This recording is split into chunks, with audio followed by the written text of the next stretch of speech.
নমস্কার, প্রিয়ার simple cooking চ্যানেলে আমার সকল বন্ধুদের জানাই শুভ শারদীয়ার প্রীতি ও শুভেচ্ছা। আজকে আমি আপনাদের সঙ্গে শেয়ার করছি মুগ ডালের হালুয়া। মুগ ডালের হালুয়া করার জন্য এখানে নিয়েছি আমি 1 কাপ মুগ ডাল। মুগ ডালটাকে ভালো করে ধুয়ে জল ঝরিয়ে আমি পাখার তলায় হালকা করে শুকিয়ে নেব। এদিকে আমি নিয়েছি দুধের মধ্যে দিয়ে দেব কিছুটা কেশর দিয়ে দুধটাকে আমি ভিজিয়ে রাখবো। আর দুধটা ছিল কিন্তু উষ্ণ গরম দুধ। এদিকে চিনি শিরা করার জন্য কড়াইতে দিয়ে দিলাম চিনি আর দিয়ে দিলাম জল। এবার চিনি আর জলটাকে আমি কিছুক্ষণ ফুটিয়ে নেব। দেখুন কিছুক্ষণ ফোটার পর শিরাটা আমার হয়ে এসছে। এবার আমি নামিয়ে সাইডে রেখে দেব। এদিকে আমার ডালটা দেখুন সুন্দরভাবে ঝরঝরা হয়ে গেছে। এবার আমি একটা কড়াই বসালাম, কড়াইতে দিয়ে দিলাম ঘিটাকে আমি প্রথমে মেল্ট হতে দেব। ঘিটা মেল্ট হয়ে গেলে এবার আমি দিয়ে দেব কিছুটা আমন্ড কুচি। এবার প্রথমে আমি আমন্ড কুচিটাকে কিছুক্ষণ ভেজে নেব। আমন্ড কুচিটা কিছুক্ষণ ভাজা হয়ে গেলে এবার দিয়ে দেবো আমি কিশমিশটাকেও আমি ছোট করে টুকরো করে কুচি করে নিয়েছি। দেখুন ভাজাটা আমার হয়ে গেছে। এবার আমি তুলে রাখছি। তুলে রেখে যে কড়াইতে ঘি ছিল ওর মধ্যে আমি ডাল দিয়ে দিলাম 2 ছোট এলাচ। আর এটা কিন্তু সোনা মুগের ডাল দিয়ে ডালটাকে আমি হালকা করে ভেজে নেব। খুব বেশি লাল করব না, হালকা ভাজা হয়ে গেলেই নামিয়ে আমি ঠান্ডা করে নেব। ঠান্ডা করে নিয়ে আমি একটা মিক্সার জারে নিয়ে দেখুন আমি গুঁড়ো করে নিয়েছি। এবার কড়াইতে আবারও আমি দিয়ে দিলাম ঘিটাকে আমি মেল্ট হতে দিলাম। ঘিটা মেল্ট হয়ে গেছে। এবার আমি দিয়ে দিচ্ছি মুগ ডালের গুঁড়োটাকে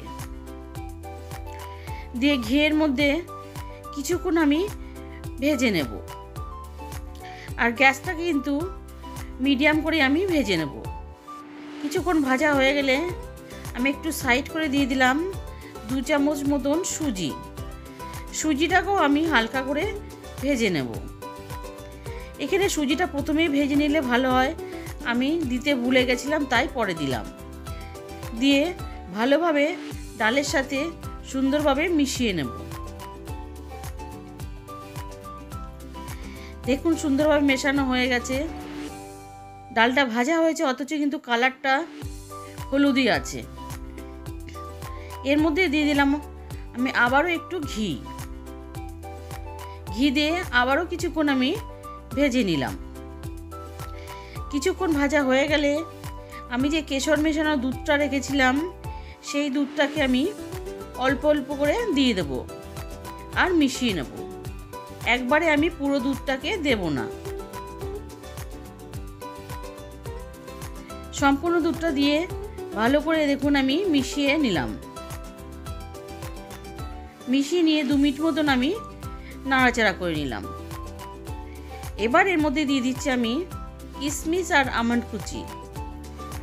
কিছুটা রেখে দিলাম সাজানোর জন্য। দিয়ে ভালো করে মিশিয়ে নিলাম।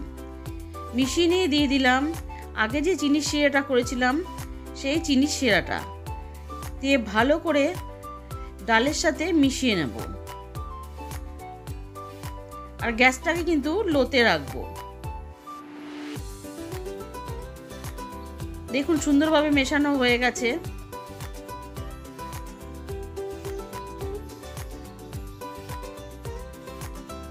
এবং হালুয়াটাও আমার হয়ে এসছে। এর থেকে বেশি টাইট করলে তখন শক্ত হয়ে যাবে। এবার নামানোর আগে দিয়ে দেব 1 চামচ গোলাপ জল। দিলে মিশিয়ে নিলেই তৈরি হয়ে যাবে মুগ ডালের হালুয়া।